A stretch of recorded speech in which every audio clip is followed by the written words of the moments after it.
10⁵ hertz से लेके 10⁹ hertz तक की जो इलेक्ट्रोमैग्नेटिक वेव्स होती है, इस फ्रीक्वेंसी रेंज की जो इलेक्ट्रोमैग्नेटिक वेव्स हैं उनको हमने नाम दे रखा है रेडियो वेव्स। इनको प्रोड्यूस कैसे किया जाता है? रेडियो वेव्स हैं, इनको प्रोड्यूस करने के लिए हम एलसी सर्किट यूज करते हैं। किससे प्रोड्यूस करेंगे?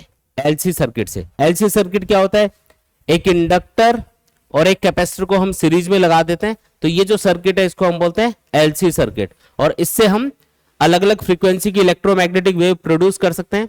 ये जिस फ्रीक्वेंसी की इलेक्ट्रोमैग्नेटिक वेव्स यहाँ पे प्रोड्यूस होंगी उसका फॉर्मूला होता है F = 1/2π√LC के बराबर। ठीक है, तो ये अलग अलग फ्रीक्वेंसी की इलेक्ट्रोमैग्नेटिक वेव्स प्रोड्यूस कर सकता है सर्किट। जो भी आप L और C की वैल्यू रखोगे उतनी फ्रीक्वेंसी की इलेक्ट्रोमैग्नेटिक वेव्स आप इससे प्रोड्यूस कर सकते हो। आप L और C की वैल्यू को चेंज करके अलग अलग फ्रीक्वेंसी की इलेक्ट्रोमैग्नेटिक वेव्स को इसी सर्किट से प्रोड्यूस कर पाओगे। तो ये एलसी सर्किट यूज किया जाता है रेडियो वेव्स को प्रोड्यूस करने के लिए।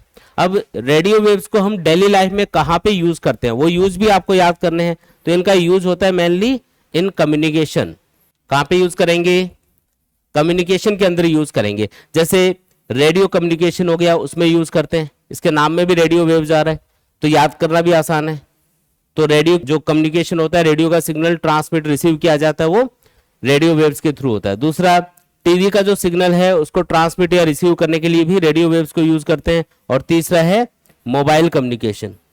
मोबाइल का सिग्नल भी ट्रांसमिट या रिसीव करने के लिए हम रेडियो वेव्स को यूज करते हैं। तो ये तीनों आपको याद रखने हैं।